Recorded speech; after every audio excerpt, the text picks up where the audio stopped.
assunto muito comum no nosso dia a dia, a água, mas de um jeito um pouco diferente.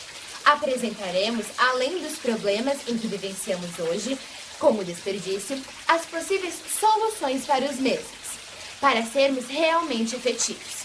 Todos sabemos sobre a importância da água, porém poucos sabem como ela proporcionou o desenvolvimento das primeiras civilizações sedentárias. E assim, acompanhou a humanidade através dos séculos até os dias atuais, onde, infelizmente, não está sendo usada de maneira correta. Nem sempre uma torneira fechada resolve os problemas. Como todos já sabem, a água do planeta Terra é dividida em 97,5% salgada, 2,5% doce, da qual 70% encontra-se na forma de gelo e 29,7% no subsolo. A água com fácil acesso, encontrada em lagos e rios, representa apenas 0,3% do total. Esses 3% de água são utilizados desde o começo da humanidade, como forma de subsistência, como, por exemplo, a agricultura nas civilizações hidráulicas, Egito, Mesopotâmia, China e Índia, que seguiu o modo de produção asiático. No Egito, uma das civilizações hidráulicas mais notórias da história tinha como rio principal o Nilo, que concedeu aos egípcios da época a oportunidade de iniciar uma transformação na história. Entre os meses de julho e novembro, com as cheias provocadas por chuvas equatoriais, estabeleceu-se uma economia baseada na agricultura: trigo, cevada, algodão, papiro e linho. Para isso, tinham de realizar a manutenção das instalações de irrigação. Essa ideia de manutenção, inclusive, viria a calhar nos dias atuais. Os egípcios também realizavam a pesca e a criação de animais, trabalho nas grandes obras estatais, produção de tecidos, vidros e navios. Além disso, esse período foi responsável por um importante conceito de sociedade, onde a centralização da organização econômica se dava nas mãos do Estado, com a supremacia do faraó. Tinham a famosa pirâmide social, onde o faraó ocupava o topo, abaixo os visites do Alto e Baixo Egito. Depois, uma classe ocupada pelos altos funcionários, guerreiros e sacerdotes, seguindo os escribas, artesãos e a grande massa trabalhadora, e por fim, a classe dos poucos escravos. Possuíam uma arquitetura característica, as famosas pirâmides de proporções gigantescas e feitas de pedra. Entre essas principais obras estão a Pirâmide de Gizé, Khefren, Kelps e Miquerinos, e os templos de Luxor e Karnak. As sociedades ditas hidráulicas, que seguiam o modo de produção asiático, tinham, em suma, as características do Estado proprietário da terra: intervenção estatal na economia, divisão social do trabalho e uma base social aldeã, além de, claro, depender fortemente dos rios para suas atividades. Dali em diante, deu-se um período de intensas transformações sociais, econômicas e governamentais no mundo inteiro. A sociedade, junto da tecnologia, evoluiu e acabou ficando cada vez mais dependente da água, seja para a obtenção de alimentos, energia, tanto quanto para as necessidades básicas das pessoas. Como a água sempre foi presente na sociedade, as pessoas se acostumaram a abusar dela como se fosse uma riqueza inesgotável. E esse descaso é visto cada vez mais no dia a dia, onde infelizmente a água vem sendo muito mal utilizada. Conforme a população aumenta, o consumo automaticamente tende a acompanhar. Por isso, o grande problema não está no consumo das pessoas, e sim onde essa água é utilizada, como por exemplo, nas descargas dos sanitários, na lavagem de carros, calçadas, na rega de plantas, etc. Além do mais, consumo doméstico só é responsável por 10% do consumo, a indústria com 20% e a agricultura com 70%. Reparamos assim que o problema é mais profundo. Nas residências, utiliza-se 36% da água na descarga, 31% na higiene corporal, 14% na lavagem de roupa e 8% nas lavagens, além de, claro, quantidades absurdas de água que podem ser utilizadas de forma errada. E são: no vaso sanitário se gasta aproximadamente 20 litros por descarga, com o vaso acoplado 6 litros. Para lavar o carro, consome-se 560 litros com a mangueira e 40 com o balde.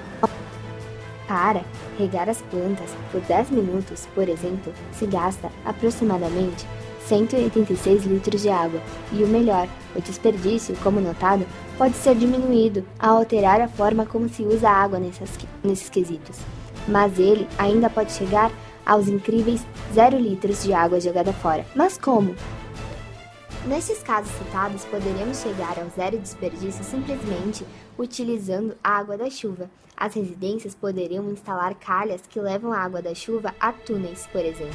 Ou melhor, nas áreas de hidrografia desfavorecida, como o Nordeste brasileiro, são instaladas cisternas nas casas, o que capta a água da chuva e, por meio de uma dupla tubulação, a máquina de lavar e da pia do banheiro, junto com a da chuva, vão para os vasos sanitários, além de poder ser utilizadas em qualquer atividade que não envolva o uso da água tratada, como, por exemplo, a rega das plantas e as lavagens.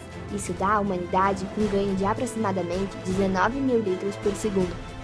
Isso já é possível reduzir drasticamente o consumo inútil da água tratada, mas, como se não bastasse, o povo também gasta água desnecessária em torneiras abertas e em banhos longos, que junto dão um desperdício de aproximadamente 300 litros de água por dia. No Brasil, enquanto o ideal de uso é de 110 litros por pessoa, o número facilmente chega a 200. É realmente muita água. Sabe-se que no Brasil, 40% da água limpa é perdida no caminho entre a estação de tratamento e a chegada às residências, por meio de vazamentos. Nas casas, os vazamentos ocorrem como, por exemplo, na válvula das descargas dos vasos sanitários, que pode ser resolvido apenas com a troca do reparo, que é a peça que regula a saída de água para o vaso sanitário. Principalmente em imóveis antigos, as válvulas instaladas possuem um sistema com quantidade de água superior ao necessário, em torno de 12 litros ou até mais, que resultam no consumo desnecessário. Se houver vazamento, um filete de água desperdiçado pelo vaso sanitário causa perda de 144 litros diariamente. E é recomendado que cada pessoa use 110 litros de água por dia. Além de, claro, da manutenção do governo nos vazamentos na cidade. Isso tudo resultaria em um ganho de 200 litros por segundo. Fora das residências, como já citamos, a indústria usa 22% da água, que é despejada indevidamente e, consequentemente, inutilizada. Se fossem realizadas obras de reuso de água pelas indústrias e outros grandes consumidores, como shoppings e hotéis, ganharíamos cerca de excessivos 40 mil litros por segundo. Seguindo, na agricultura, que é de longe a que mais consome, com 70%. Acaba também por despejar a água com produtos químicos indevidamente, além de, claro, ter os gotejamentos, o que seria facilmente consertado pela modernização dos sistemas de irrigação. Isso salvaria 24 mil litros de água por segundo. Na fabricação de alimentos e na pecuária também são usadas grandes quantidades de água, que muitos de nós nem desconfiamos que seja utilizada nesses processos. Então, como vimos, não é simplesmente um banho mais curto que irá salvar o planeta, ou uma torneira fechada. O problema está bem mais embaixo, onde a água tratada é utilizada de maneira incorreta. São milhares de métodos diferentes para inibir o desperdício da água, seja desde a torneira fechada, passando pelos métodos citados até o tratamento de esgoto.